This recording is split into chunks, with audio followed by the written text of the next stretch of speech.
kind of the point of Free Speech Friday is that it's low key, it's chill. Gigi's coming in to say hi. Just be careful of the camera, Gigi.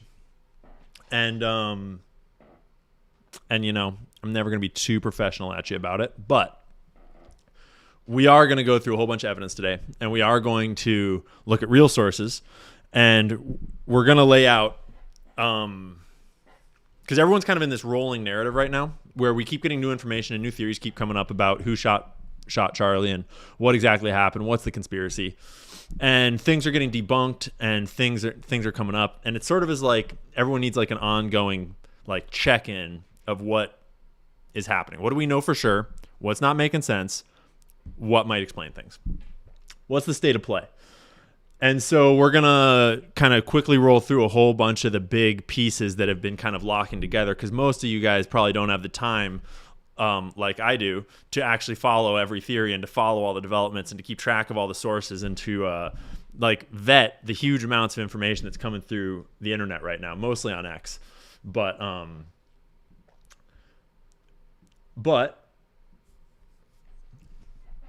let's start with the main story, the FBI line, the narrative we're being told of what happened, and kind of roll from there. I'm going to give you guys my screen here. Oh, I got to delete one more chat. Get lost, chat. Okay.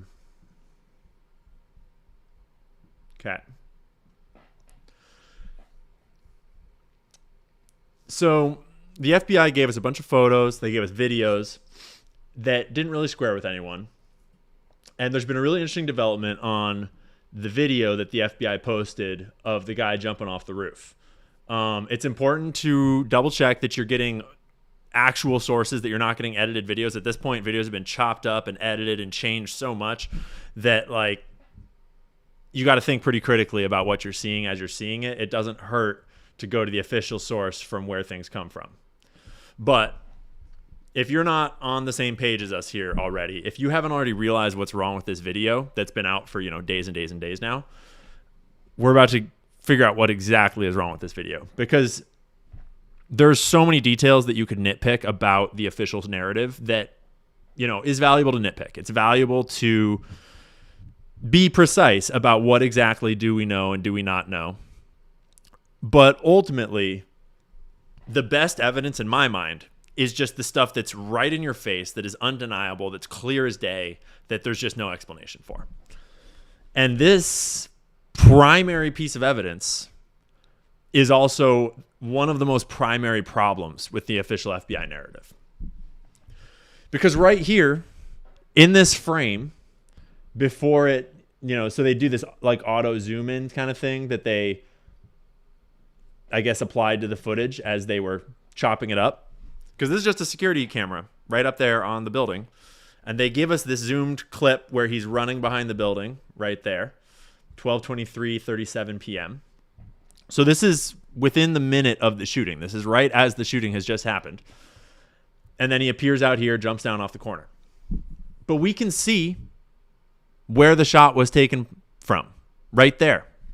This camera has clear direct line of sight at where the shot was taken. And you can tell that just from looking at the video. You can tell that they chose to clip this video because it's not like they were handed this video. They were accessing the original security footage that was just a rolling stream, and they chose to start this footage right after he was already running, which is a little weird. But maybe it's just maybe the angle is making it look like we can see where he took the shot, but you can't really see where he took the shot, right? Maybe we're kind of fooling ourselves. You want to double check these things. Think critically. And Blake Bednarz did. Shout out to Blake Bednarz. Follow him. He's been doing a lot of on-the-ground reporting here. Because he actually went to the university and went and tried to find this camera. So here he is showing that this is the building. This is the corner right here where homeboy jumped off, right? That's the corner. And he's here in the grass. The building is to the right. And he's looking. Where is the security camera? It's right there. That's the security camera that they gave footage from, right? Make sense?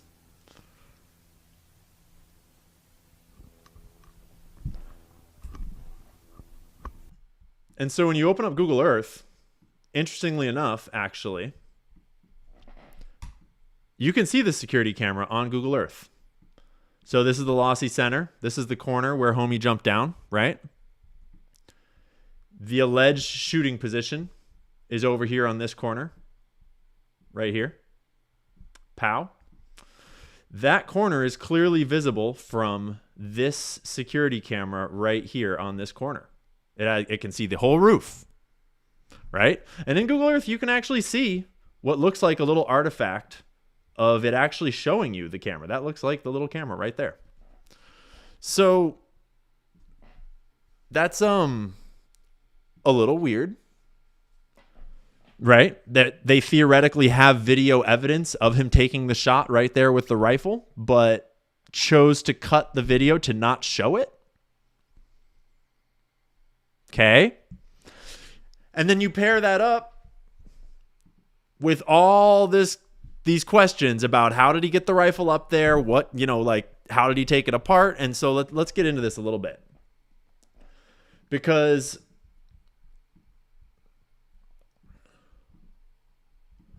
here, we got to go back to the FBI video. So let's just watch real closely. He's currently behind this space here. And then he's running out over here. Over to the corner. They give us a zoom in. It gets really grainy. Right? And now, we're going to revisit this a bit, but it's important to remember the theories of how this rifle was being transported. On the way in, they were saying he was hiding it in his pants, right? Disassembled and hidden in his pants. Or some people are alleging that it maybe is disassembled and hiding in his backpack. Or some people have alleged that maybe it was wrapped in a towel at some points when it was fully assembled. Okay? What do we see in the video? We see him bend his legs to get over. Looks like both legs have bent at this point. And he clearly bends both legs on the drop. So the rifle's clearly not in his pants, right? You might try to make the argument he could fit it in his backpack, but we'll talk about that in a second. So it's like the only option here is that he's carrying it. And listen, I'm not going to do the video analysis to try to tell you what to believe about whether or not this item in his hand could be an entire rifle under a towel. I am personally a little skeptical that is an entire rifle underneath that towel. Especially when you actually like close up, analyze the video and watch it kind of flop around, watch it kind of get set down.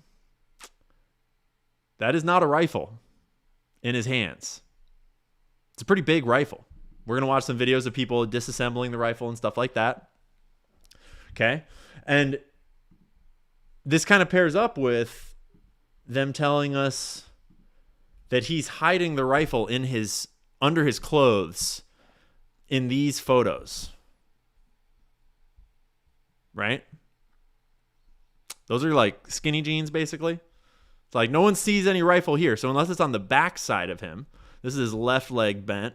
That's his left leg bent. So it's got to be on his right leg somewhere, right? In theory. But then like, wait a minute, that's his right leg bent. So, and remember that the theory that he was stuffing it down his pants, some of this stuff is released by FBI, and some of it, I'm not even showing you guys the shit.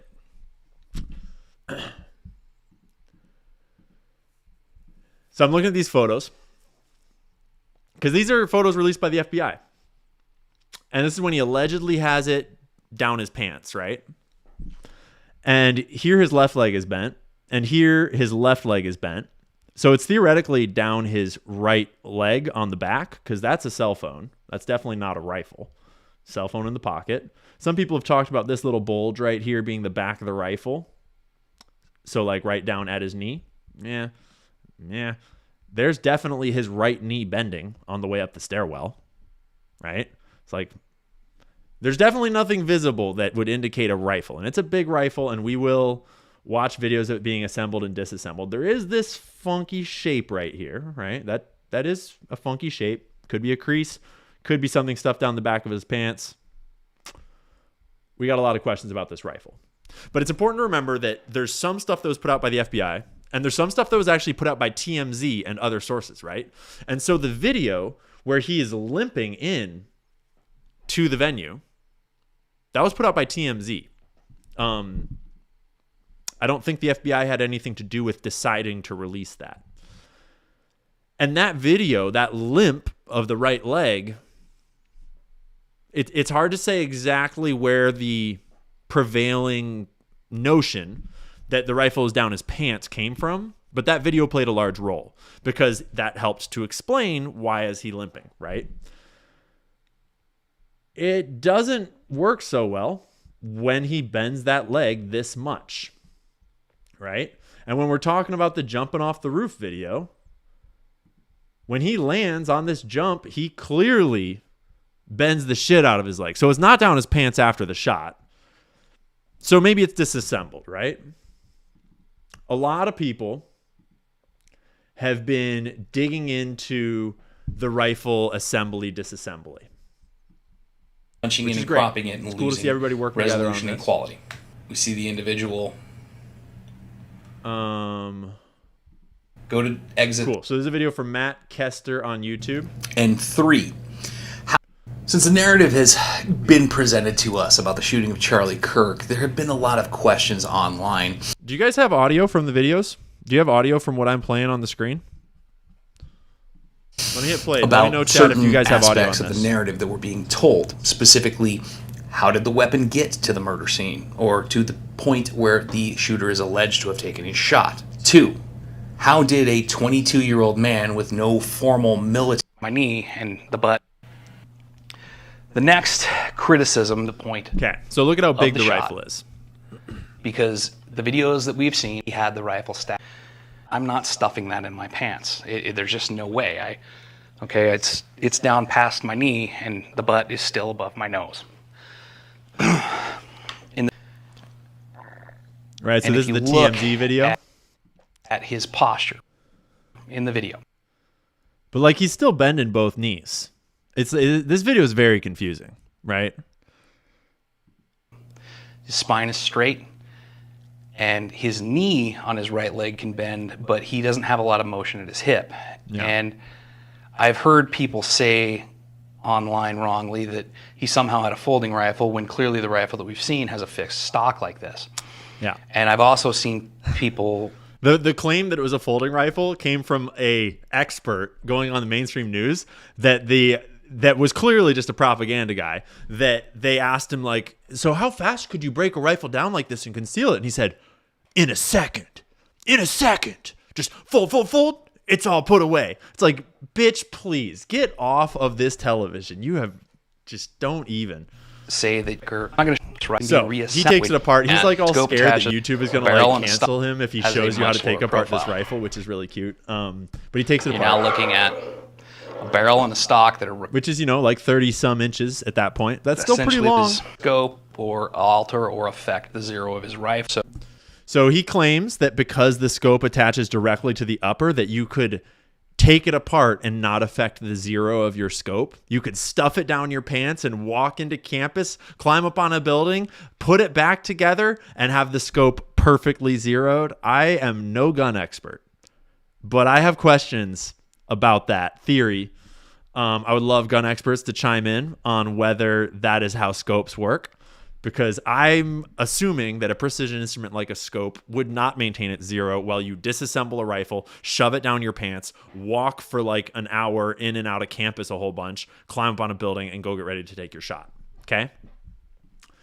Thing with the Mauser is the scope attaches right on the receiver, so the young man did not have to remove the scope or alter or affect the zero of his rifle in this transportation configuration. Yeah, it's essentially 4 pieces: the barrel and the receiver, the stock. And for anyone that doesn't know, like, about scopes and guns, this is very basic. It's not complicated, but like the scope aims at what the scope aims at, and you have to make sure that that aligns with what the barrel is actually aiming at. And there's a process called zeroing the scope that you have to do every time you install your scope, and often you have to check it and make sure it's up, like, still good.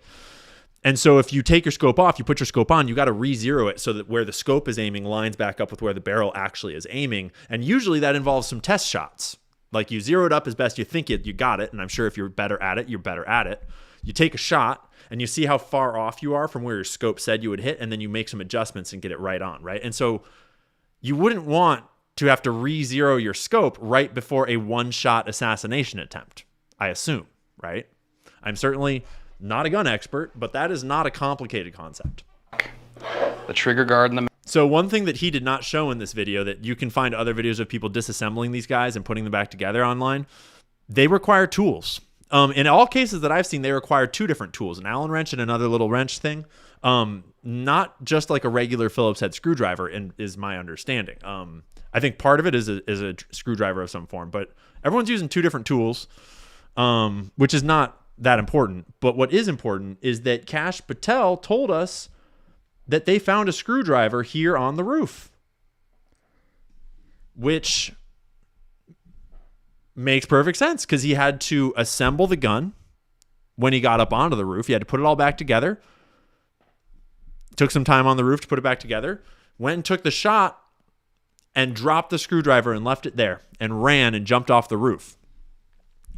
And that's really important because if you... Actually, let's get the video evidence to go with this claim, because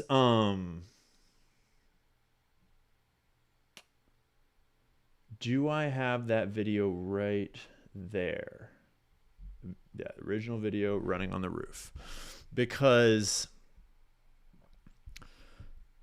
we know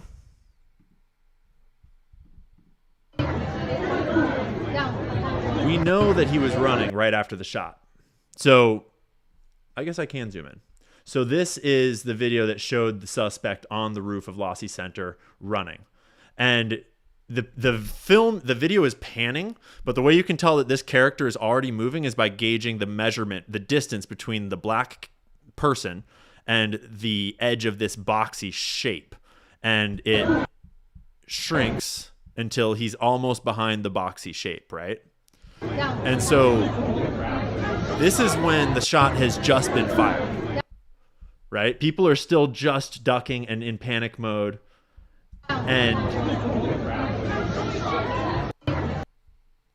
so it's like 3 seconds after the shot was fired, and this person is already up and running, right? That is corroborated by the footage the FBI gave us on this security camera, where 12:23:35 p.m., which is like right at the shooting time, he's already running across the roof. And, maybe we'll give him a little bit of grace. Like, it's good to give yourself kind of some wiggle room for error or for whatever, is maybe within a minute of the shooting, right? So did he have time to disassemble the rifle and put it in a backpack? Because when you shoot a rifle, it gets hot. I don't know how hot a Mauser gets after one shot. I've heard people that are gun experts talking about the need for gloves sometimes. I don't know. Let's say he can disassemble it while it's hot without gloves. If he disassembles it, the fastest time I've seen anyone disassemble a Mauser on the internet so far in all the videos everyone's posting is like 50 seconds. It's like plausibly. He drops the screwdriver there. Maybe he's tried to stuff the Mauser into his backpack. That Mauser's not fitting into that backpack without sticking out the top. And so that's where there's, the three places he could be hiding this gun by the time he's jumping off the roof here: in the pants, in the backpack, in his hand, right? Wrapped in a towel. And kind of no matter how you slice it, there's a problem. Because if it's in the backpack, then it's disassembled, right? If it's in his pants, it's not in his pants. There's no way it's in his pants because he basically crushes his knees in half on landing like a retard at the bottom here anyway. So it's definitely not in his pants. So if it's in the backpack, it's disassembled. And if it's not in the backpack, then bro is running around with a massive towel wrapped package. I've got a video actually too somewhere in here. Maybe it's up higher. Rifle and towel. If you want to see how big a Mauser wrapped in a towel is. Oh, this giant thing that's wrapped in a towel? It's a pool cue, a guitar science project. It's a psychological operation to see if people really believe what the FBI say, but it's definitely not a rifle. Do they really think that we're... Look how big that thing is when you put the bulk of a towel around it. Not to mention, like, towels are not that big to cover a whole rifle, to get a wrap around a whole rifle and, like, keep it all covered up as you, like, run across campus with it in your hands. Like, maybe he just got really lucky and didn't cross paths with anyone with any brain cells. That fucking stupid. There's going to be no videos of this guy walking around with this in a towel or in a backpack that doesn't fit or down his fucking pant leg. This is my shortest rifle. Okay? We're not Okay? And so when you look at the size of this in his hand right there, and then you look at the footage of this guy setting something down, right? But look at the shape of it. It clearly has just changed shapes, frame to frame. And he sets it down briefly while he steps over. Is that big enough to be a rifle? It's certainly something. Right? It's flopping around. It looks to me like it's like the whole thing is flopping right now, but I don't know. And I think he's got his backpack on this whole time. So you got to decide for yourself if you think that's the rifle. But don't worry, because there's still a piece that does not work in this story. The official story is that the rifle was disassembled on the roof. That was the original official story, although they're kind of probably not trying to, pay too much attention to the fact that that's what they told us. But they told us that he disassembled it before he went and dropped it in the woods, and he reassembled it in the woods later. But they also told us that he left his screwdriver up here on the roof. They told us that they found a screwdriver right here on the roof. And that does not work. Unless he has two screwdrivers. Right? It's also just retarded. It's like super retarded. We'll get into it a little more here in a second. But like, here's the idea. Bro runs and jumps down off this corner, runs across this grass, and into this wooded area. Candace Owens has drawn a whole bunch of attention to this house right here and what's really going on here and what this wooded area is all about. And you should go and watch Candace Owens' show about that. We'll mention it in a minute. But allegedly, he runs into these woods and drops the rifle off and then runs off to his car and hides and maybe even goes and gets Dairy Queen right over here and waits to theoretically come and get it. Okay? But there's a lot of people that have a lot of questions about where the hell this rifle is. Because everything that we've seen from on the campus, whether it's the FBI footage, or rather the footage from the security camera, or whether it's, I must have closed the photos that they gave us.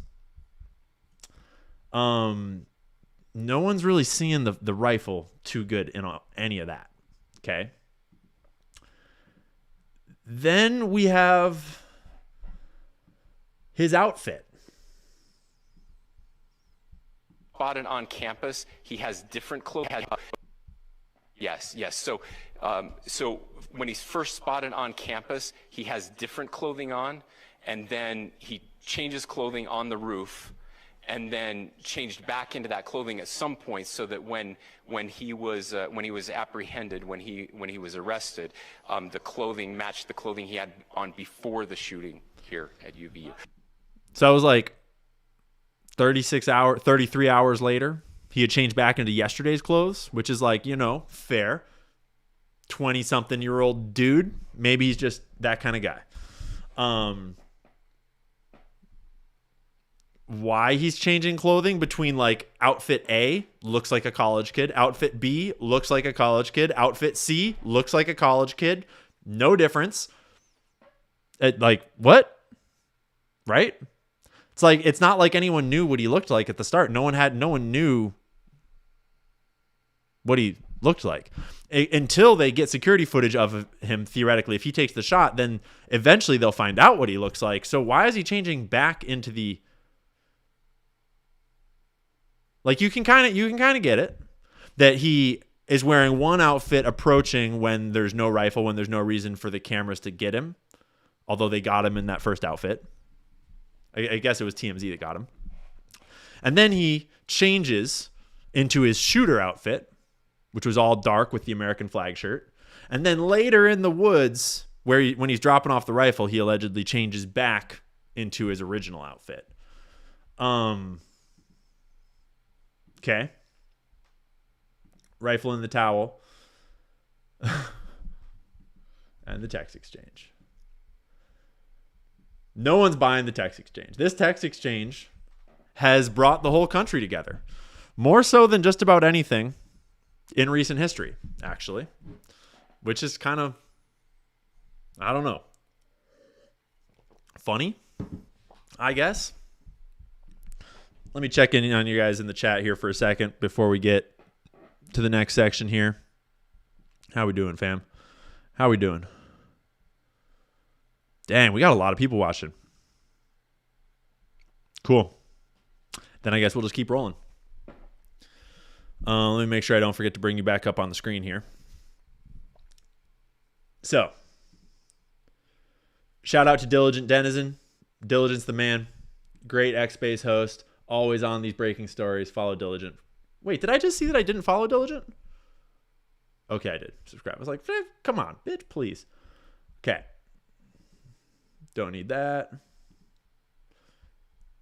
The text messages. This is not the entire text exchange. I don't think. No, it's just one slide of it. But everyone's coming up with funny memes about the text exchange. And everyone's pointing out the same shit, right? Like, he's clearly using language that is like not the kind of things that Gen Z says ever. He says vehicle. He says outfit. In a squad car. They swept the spot. I don't know if it had a serial number. It's like, right here. Where is it? He says, he says something that's like, I almost got away like with leaving zero evidence. Boom,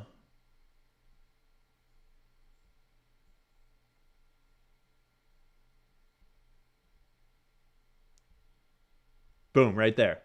If I am able to grab my rifle unseen, I will have left no evidence. No evidence.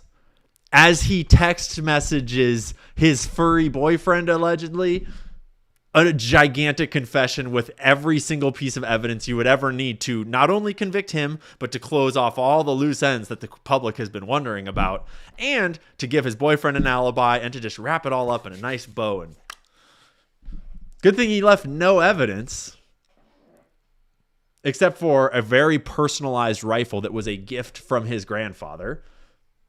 Very specific identifying rifle that was totally the one that was used to fire the shot.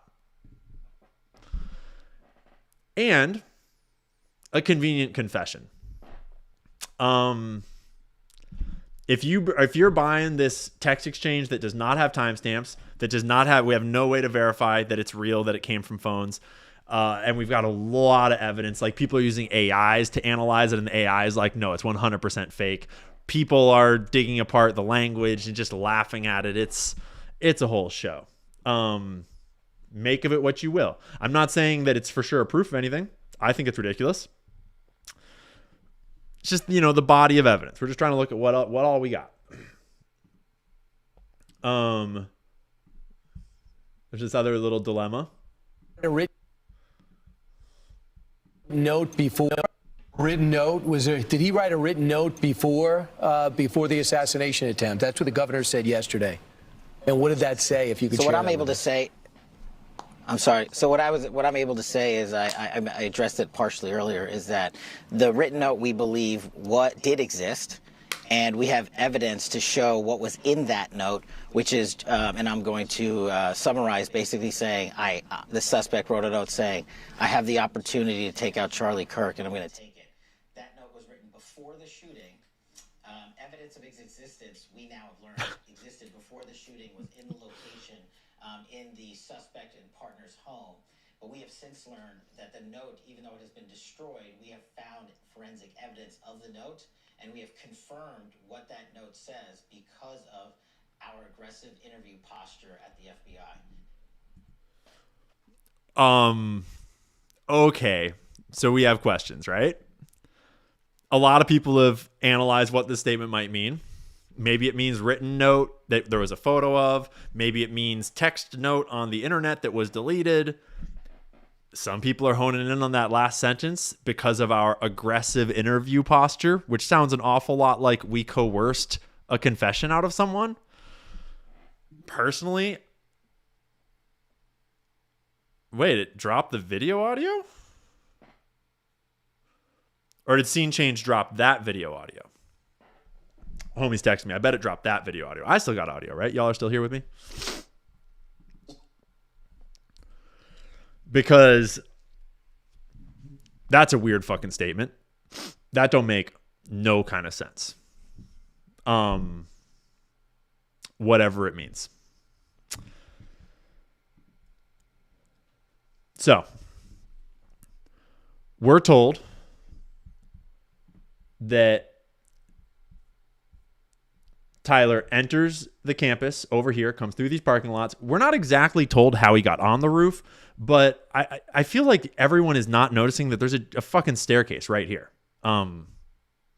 Like, this staircase is designed to go up to this walkway, and this walkway, you're supposed to walk on this walkway. It's designed to be walked on to go over here into the building. Like, this walkway is an official walkway.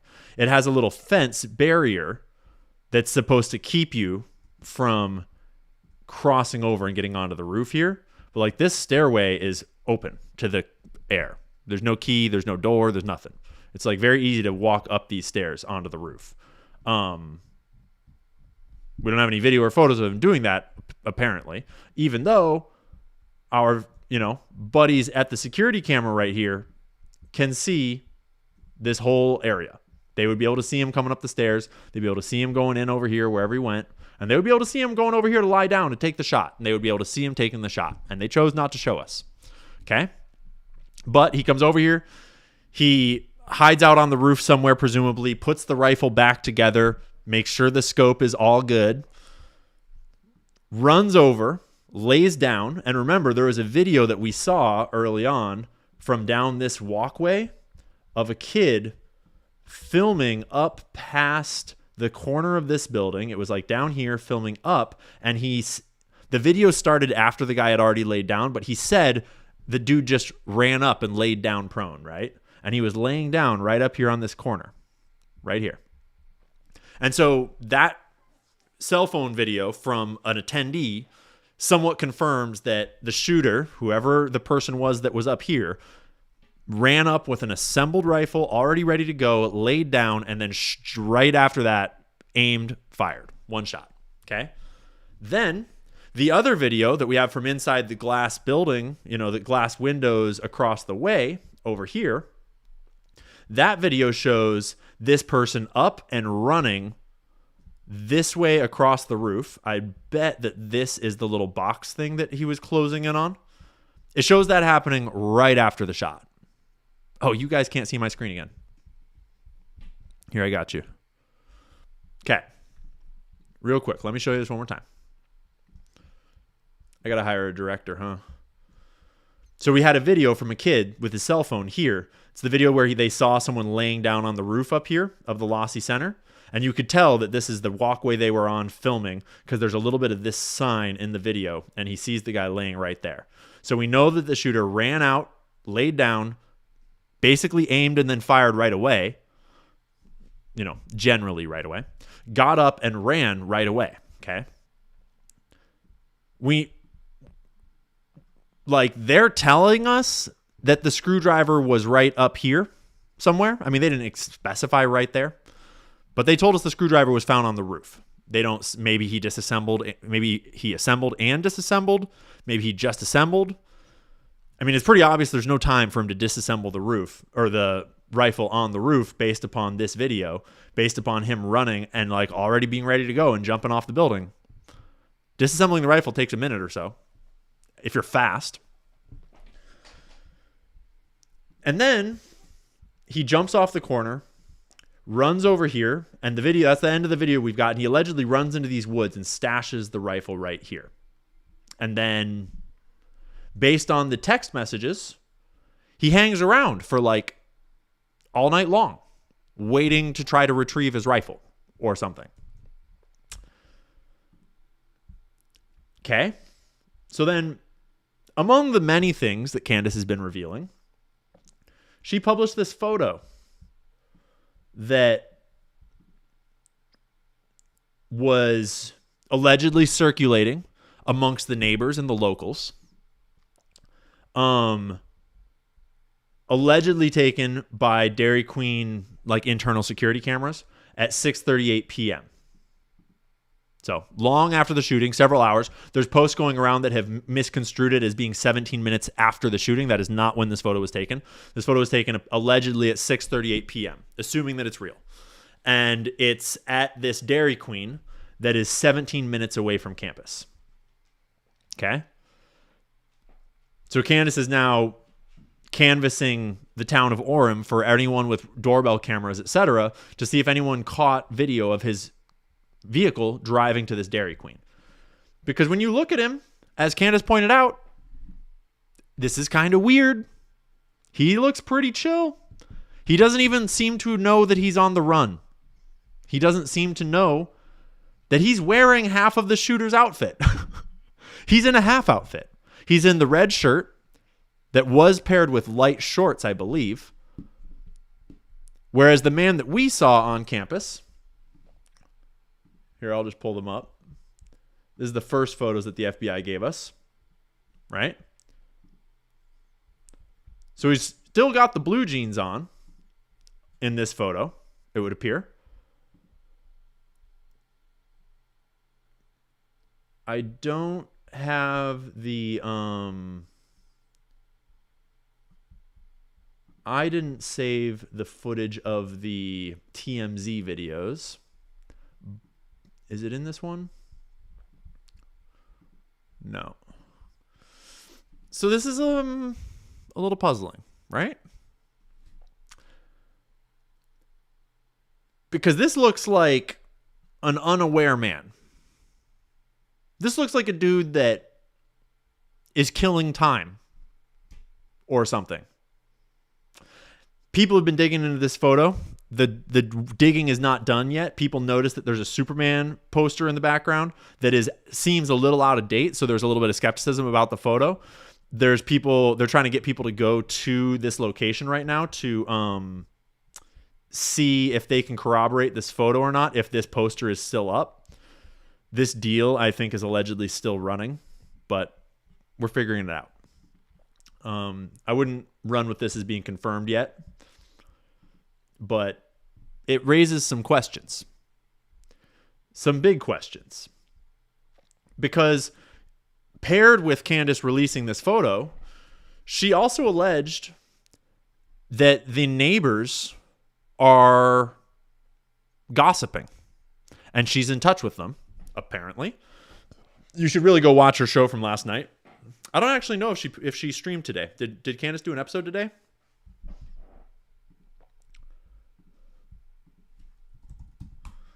I was busy running around. Oh, she's about to stream? Homies. We're going to have to wrap it up in here, dogs. And go see what she's about to drop. A picture worth 1,000 words. Oh, I know where that's going. Cool. So, in those rumors that the neighbors are circulating, Candace alleges that they're saying that the rifle was actually left beside this house in like a chicken coopy kind of area right behind this house. Allegedly. That is just rumors. It's not confirmed at all. And she refers to this house here as being owned by the college itself and being sort of a mysterious property. And, I don't know what to make of all that. You can go and watch for yourself. But one of the most interesting things that came out of Candace's show recently is that she claims that she is talking with Lance Twiggs, the boyfriend's family. She claims that Lance Twiggs' parents are in direct communication with her, which already is raising alarm bells about the official narrative. Just the fact that they're talking to her, not to mention what they're apparently saying about their son Lance. I'm not going to dig into it, but just be aware that that's happening, and you should watch Candace to find out more. Let's talk about the SD card guy. There's been developments on this one that just came out today on Charlie Kirk's show, obviously without Charlie there. Tucker Carlson hosted the Charlie Kirk show, which we will talk about. But this guy, everyone's getting suspicious of this guy. Because A, he picks up the chair that Charlie has just died in the middle of a hot crime scene. This chair is probably covered in blood. And immediately he puts the chair there and gets up to take the SD card out of the camera, presumably. I mean, I've even seen people throwing out the theory that this is like some secret Mossad camera with a gun in it, that the camera shot him. It's like, okay. Like, I don't know. Like, anything's possible. But no, I don't think so.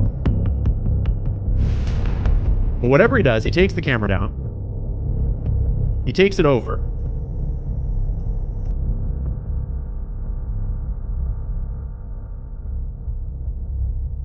He takes the SD card out of the bottom.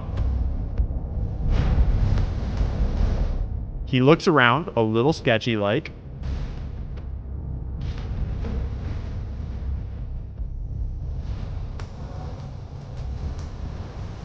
Okay. That's a little weird. It has just come out today on the Charlie Kirk show. He was very well aware of the existence of evil, obviously. So were us on his team. There's by the way, just one other conspiracy theory I just want to snuff out here. One of our dear friends that literally from the very beginning started with us and loved Charlie like a brother. He grabbed the SD cards out of the camera afterwards. And there's all these conspiracy videos about, like, why did he grab the SD cards? Well, first of all, they're in the possession of the FBI. Okay. It's not like he took them and ran off with them. That does not make us feel great, but anyways. Second of all, I asked him personally. I said, why did you do that? And he looked at me, and this was his answer. He said, because I know people can be evil. So make of that what you will. I'm not trying to insinuate anything. It seems a little weird. If I were in that position, I would be trying to download all the footage before giving it to the FBI, because you'll probably never see it again. But in my mind, the smoking gun so far that something is wrong here is the choice to not show us the footage that they clearly had because of their security camera that they did show us footage from that was mounted here on this corner. They chose not to show us footage of the shot being taken, even though they had it. Right? And then we have this whole combobulation of the rifle being assembled, disassembled, hidden in pants, jumping off of roofs, towels wrapped around it, dropped in the woods, all very fishy. We have no confirmation of this kid ever holding this rifle. We have not seen this kid with the rifle at all, even though they theoretically have footage of him laying down shooting it that they could have released, that they clipped out intentionally. Right? And one of the other really weird parts that still is just a huge red flag to me is George Zinn. We don't know if it's him or not. Remember this guy? Yeah, we're not going to memory hole George Zinn. If you haven't seen the reporting on George Zinn yet, he was a witness to 9/11, and he called in a bomb threat right after the Boston Marathon bombing. And he just seems to turn up at all these nexus points in history. And I've made a couple of posts about this so far saying that is a spy. Like, that's the signature of a spy. You don't know for sure, but he's an old Ashkenazi Jewish dude in the least Jewish state in America. A dude gets shot in front of a giant crowd, and immediately his first response is to agitate and pretend that he just assassinated someone and to try to get arrested. Really? Like, really, bro? Is that the story we're running with? Because that is not a story. That's not a thing that people do unless you're part of a team creating a distraction in order for the real shooter to get away. Right? And then it further developed. He told the cops, I shot Charlie Kirk, and he admits that he wanted to help the real killer escape, according to the Daily Mail. He then apparently had CP on his phone and is now charged for being in possession of CP. So that's awkward. That's a little awkward. There's a whole debate about whether or not Charlie was wearing body armor. Now all these videos are getting this content warning, which I don't know if I can manage to avoid the content warning. But I just wanted to share, this guy is, I think Zeb Boykin is his name, outside the Overton, his YouTube channel. He's getting a lot of followers for good reason. This video's gotten a lot of views lately because it's a good explanation. People keep wondering about what happened with Charlie's shirt, because Charlie's shirt like pops up all weird right when he gets hit. And it's very hard to understand why that would happen. And Zeb has I think his name is Zeb Boykin. I'm going to call him outside the Overton, though, just to be safe. But he has this theory about Charlie's earpiece and the wire running into his shirt, and that it's actually grabbing the wire from his earpiece as the earpiece flies out of his ear. And it's a pretty decent theory. Unplug mine, but let's say he's got it tucked in right here. Right? So the cord would wrap around his neck, be clipped to the lapel mic. He's sitting down, and then so wire down to his box on his belt. And when it hits, belt. It pops up, right? So you can see the cord is somewhat similar to where his is. Pulls it up. I'll explain. The cord is running down through the neck. Right? And it makes this weird shape that people were interpreting as body armor. And maybe it is. I have gotten mixed responses on the body armor situation. I'm not really sure what to make of it. I've been told that Charlie was wearing body armor and that he has special body armor that is designed to look like your chest so that an assailant wouldn't realize you're wearing body armor, like some super sick ass special body armor that's like skin toned like hides, maybe. I don't know. I don't really trust that report, but I don't distrust it. I don't know how to know. But it makes a big difference for whether all these shooter from behind on his right theories are plausible or not. One thing that is worth mentioning that I don't know how to... Okay, I hope that YouTube won't kill us for this. I'm going to pull this back up. Listen, I am not a firearms expert. I'm definitely not a ballistics expert or a crime scene expert. But my understanding is that entry wounds where the bullet goes in are smaller than the diameter of the bullet, and they're often very hard to locate because they don't just start bleeding. Blood comes out the exit wound, not the entrance wound, right? And that's not a hard and fast rule. If it were to hit his body armor here somehow and like ricochet or like have, dispersion of little flak and shrapnel, and something like that were to hit him, maybe it's different because it's more of a tear. It's not a bullet going in. Maybe. I don't know. But if it's a bullet hitting him, the blood comes out the back, not the front. And if the bullet were to hit him straight on, there'd be blood all over the back of like the tent, and there was not. So there's a lot of questions still about what exact kind of wound is this. And it doesn't help that there's not been any reporting at all on the autopsy that was theoretically conducted to the highest legal standard.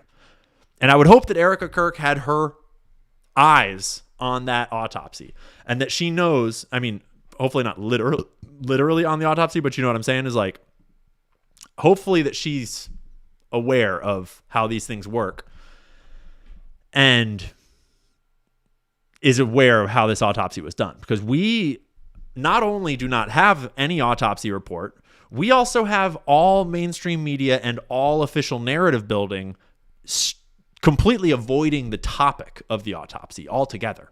No one's mentioned it. No one's mentioned the findings of it or who did it or anything about it.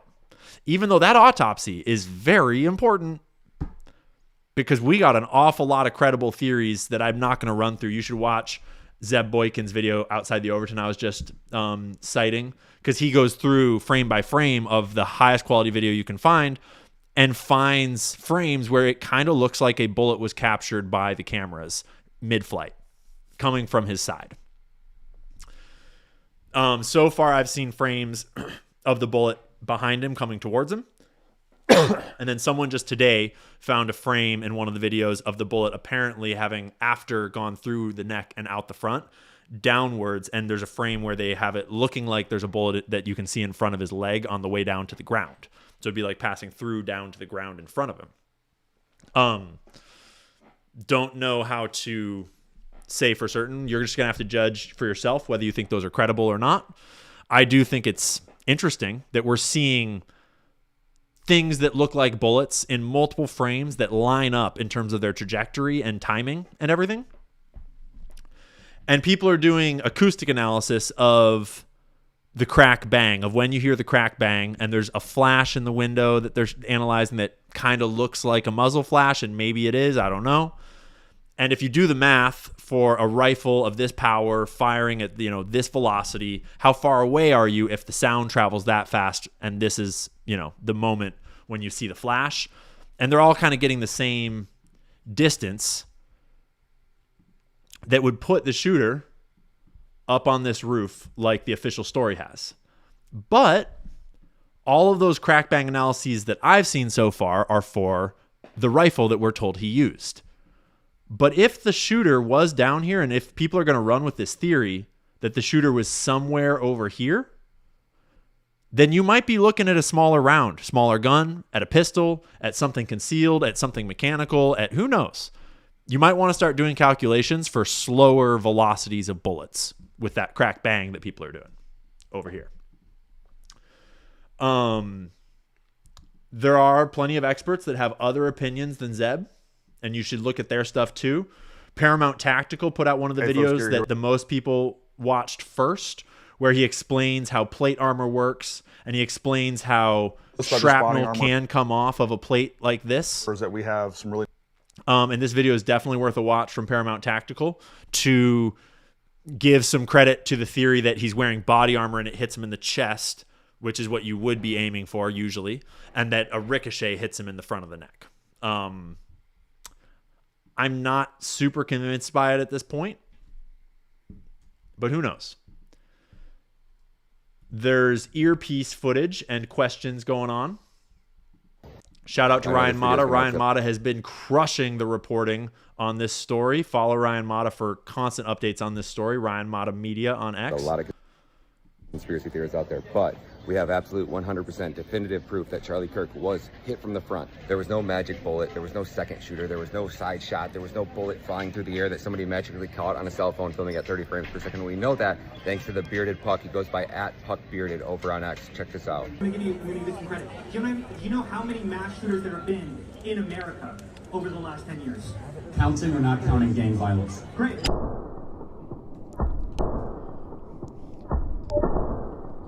Right? So this is apparently his earpiece flying off. Counting or not counting gang violence? Great. What you just watched there was Charlie Kirk get hit, and so much impact that his earpiece that he was wearing literally flies off backwards. Not to the side, not to the left, not to... Okay? So the earpiece flying off lends credit to Zeb Boykin's or Outside the Overton's theory that the earpiece is what caused the weird shirt thing. But that being said, it's important to get multiple takes because this suspected guy's that analysis, if he was more Marcus J. Allen on YouTube, he's got a lot of analysis on various aspects of this. I don't agree with all of his analysis, but he seems to have his head on his shoulders at least. Should be other video that I and he's talking about Zeb's video, and he's is examining invisible. How invisible can earpieces get, because then he does a great analysis of the video that we have, looking for an If we earpiece watch the in footage, Charlie's right ear. Let me zoom in here. Look at this. Because I was thinking, well, maybe the footage is so grainy we just can't see it. But we can see it very clearly on his bodyguard. And I would imagine they invest in similar products and that Charlie would have the same type of thing. Close, right? But I don't see anything. I don't see anything. No earpiece. Zoom out. I'm looking. So then it's like maybe he just hadn't put it on yet. But now he's like talking. Now he's got the microphone. This is during the event. No earpiece. Sure doesn't look like there's an earpiece. But we do have a necklace. This and to the other YouTuber would be a recorder for himself about years, and I do this. I was not freaking, and this is really grainy. Sure doesn't look like there's an earpiece. I just don't see it. Maybe it's there. I don't see it. But so then maybe he says maybe that thing that flies back is his necklace. Maybe his necklace breaks and it's his necklace, right? Who knows?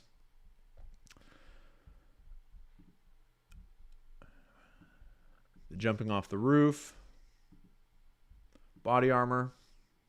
Okay. So there's a lot of theories flying around that covers a lot of the ones that are the most credible at this point in my mind. There's obviously a lot of analysis of people that look like they're doing signals and spotting and stuff right next to Charlie, but it's like that's like Pizzagate looking for pizza symbolism. It's like, yeah, you might be right that maybe the symbols mean things, but like, how are you ever going to prove that? How are you ever going to run with that theory, you know? So I'm trying to look for things that are more concrete, like them purposefully cutting out the part of the video that they clearly had of him taking the shot, allegedly. That's very weird. As well as the evidence we have on video of what actually happened when Charlie got shot, and what can we infer from all of that. Okay? And, I mean, call me crazy, but right now, that story is not adding up. At all. We have no credible evidence in my mind that Tyler Robinson ever had this rifle on that campus. Even though we have evidence to suggest that they should have evidence of it, that they could have showed us. We have a very confused timeline around the rifle, the outfits, kind of the whole entry, exit, everything. And it's confounded by the video content put out by regular people, which they did not have control over. That's one thing to think about, is what came from organic sources that they didn't control, as far as we know, and what came from the controlled narrative space that could have been used to shape the narrative. Because what they did not control is where you find the things that poke holes in what they tried to control, if it is a cover-up. Then we have this weird old Jewish man clearly trying to help someone escape by his own admission. And then we have all the weird statements about the timeline and the events and the text message, admission of guilt, and the whole boyfriend story that all does not square with the left or the right or just about anybody.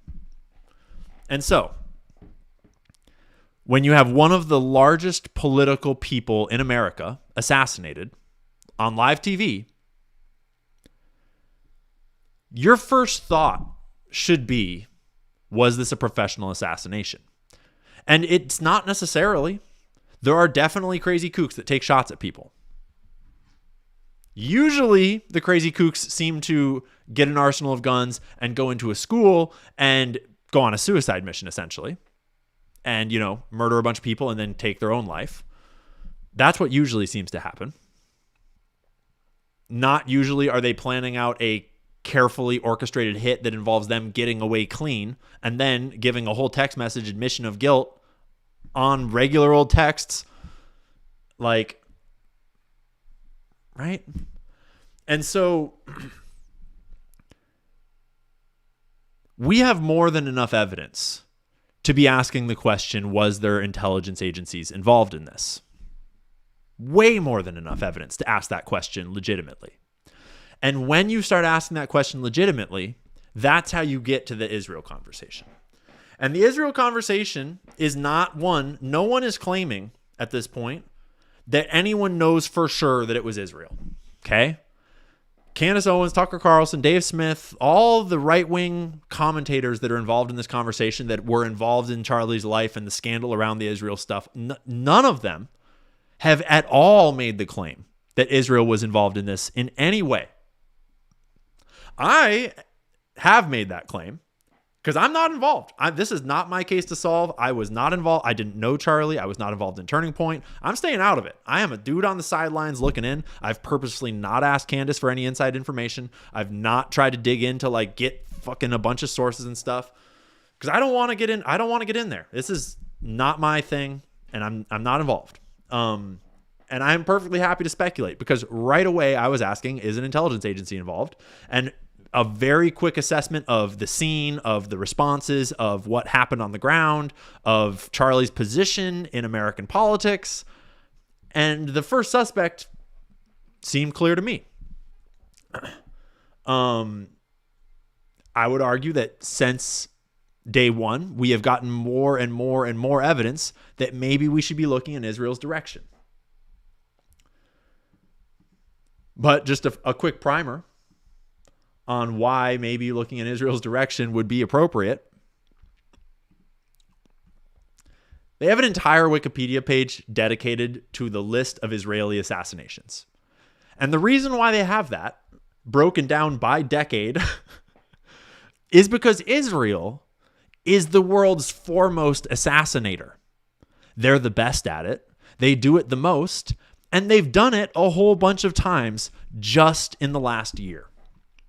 One of those was like hundreds of people being assassinated using pagers with an operation that spanned like a decade and more. I think I'm exaggerating a little bit, but right? Like the Israeli intelligence services are exceptionally good at assassinations. Okay. So in light of that, I put all those things out there. Yeah. How did these guys not know this was taking place? So I've been in Israel. This is Charlie Kirk speaking right after October 7th, within 1 week of October 7th on the PBD podcast about what happened on October 7th. Many times, the whole country's a fortress. When I first heard this story, I still have the same gut instinct that I did initially. I find this very hard to believe. I've been to that Gaza border. You cannot go 10 feet without running into a 19-year-old with an AR-15 or an automatic machine gun that is an IDF soldier, right? The whole country is surveilled. And so let me just kind of go through this. We don't talk about Israeli politics very often, and most Americans don't know this. The last 9 months, Israel was on the brink of civil war. It's not an exaggeration. This judicial stuff, there were hundreds of thousands. Whoa. We're going to cut that right there. Let's not talk about, the entire nation of Israel protesting against Benjamin Netanyahu. Charlie, you're supposed to be Benjamin Netanyahu's favorite friend, okay? Just to be clear. That's a little spicy to say, Charlie. Explaining to do, a lot of decoupling to do, because Jewish donors have been the #1 funding mechanism of radical, open border, neoliberal, quasi-Marxist policies, cultural institutions, and nonprofits.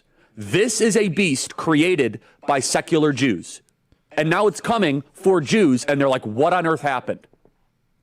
And it's not just the colleges. It's the nonprofits, it's the movies, it's Hollywood, it's all of it. It's like that is a pretty based take. That's a topic that, though I have researched and seen evidence of, it's very hard to explain. It's very convoluted. It's very technical, and it's very easy to come across as though you're trying to say that all Jewish people are evil, because it's not. It's a very nuanced criticism of whatever the hell is happening in America right now. And I've avoided it. I've intentionally avoided that topic because it is such a minefield and it's so anti-Semitic. And Charlie just waded right in because he knows he's super smart and he's very informed. And he leveled some great criticism about it, right? He was saying that Jeffrey Epstein worked for Israel. That Epstein, with his little friend Ghislaine and Ghislaine's father, Robert Maxwell, who was obviously a spy of the Israeli intelligence agencies, that there was something else going on here. Epstein was not some sort of whiz kid hedge fund manager. Epstein was playing a part. Epstein was a LARPer. Epstein was cast for a specific role, and he played it really well. The sweatpants and the Harvard jacket, art and above the... If you actually go into finance and markets, and you can try easy, not hard. And this is no longer just speculation. First of all, the evidence that shows that Epstein was a creation of either Mossad, Israeli intelligence, American intelligence, Saudi intelligence, or maybe he was just a hired gun. Maybe he was just the guy that countries would go to. Okay. All right. Let's go, Charlie. But he also was saying this kind of stuff on the TPUSA stage. Do you think there's any intel community involvement in this? I wouldn't be surprised one bit. I am convinced, based on my own sources and my own reporting on this story, he wasn't one of ours. So he was an American, which leads basically three options: MI6, Saudi, or Mossad. Yep. Which one would you choose? I guess Mossad, given his connection to Ghislaine Maxwell. And the crowd cheers. Because the whole crowd is based. Because TPUSA is made up of young people, young conservatives that get it, that have a diverse range of opinions, but they're all pretty based, right? And they know what's going on, and they've just been waiting for these guys to finally crack the door open a little bit. And then there is also this interview that is now infamous. And so I think it's a hyper paranoid, like we're just going to try to, we're going to just stamp out everything type of practice. But it goes to the point where if, for example, if I have less ability sometimes online to criticize the Israeli government without backlash than actual Israelis do. And that's really, really weird. That is pretty weird, Charlie. That is very weird. And a month ago, where I had made a video criticizing Charlie Kirk for not debating Nick Fuentes, and Harrison tweeted in response, "I'm not going to name names, but I was told by someone close to Charlie Kirk that Charlie thinks Israel will kill him if he turns against them." And Harrison is a damn good reporter. You know, you can play the InfoWars smear game all you want. Harrison is a damn good reporter. And Harrison is a man of high integrity that I know personally and whose reporting speaks for itself. And Harrison does not mess around. Harrison is a real dude. And I 100% trust his integrity. I trust his integrity more than just about anyone else on X. Personally, knowing him as a father and as a friend. And Harrison has stood by this statement that this was told to him by a direct close friend of Charlie Kirk. And that friend of Charlie Kirk, though they're not speaking publicly at this point, they stand by that story allegedly that Charlie said this to them directly, that he was scared that Israel might try to kill him if he turned against them. That tweet from a month ago has now been corroborated by like 4 sources maybe. It's hard to say exactly which sources are saying what because the gray zone is up to like 5 sources on this article that they put out that is now infamous. September 12th, Charlie Kirk refused Netanyahu funding offer of $150 million and was frightened by pro-Israel forces before death, friends reveal. He also reveals in this article that Donald Trump is allegedly scared. According to Kirk's longtime friend, Kirk's resentment of Netanyahu and the Israel lobby was spreading within Trump's inner circle. In fact, they said the president himself was terrified of Netanyahu's wrath and feared the consequences of defying him. That's an enormous revelation. And currently, this might be the most important thing to dig into in America. And people be digging in. I'm getting a text here that Candace is about to start. 6:29. We're going to keep our eyes on Candace, and as soon as she starts, you're all going to go over there. I got homies telling me that we should do a live watch party. That is not the case. We're going to send all the views to Candace and blow up her stream, and we're just going to have to finish our stream another day, okay? One last thing I want to cover is Ron Unz. A lot of people might not know about this article yet, but it corroborates a lot of what is in the Gray Zone article. It's extremely long and detailed, and he does a whole bunch of quoting of other people's work directly.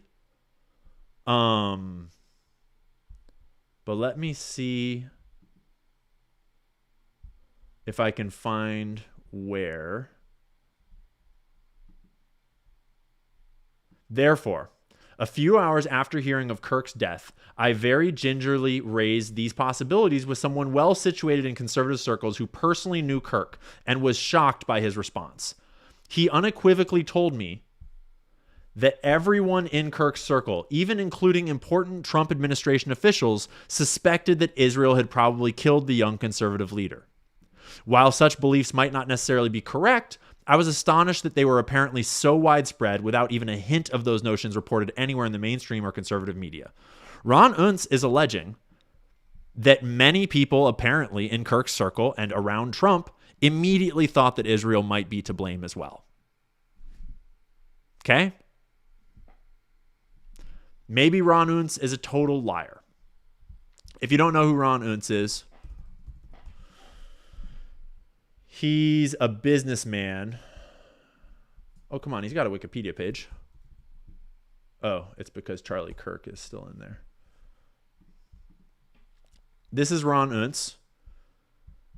He's a tech entrepreneur, conservative political activist, writer, and publisher. I'm not familiar with his work, really, but he's been around a long time. He's run in politics a number of times.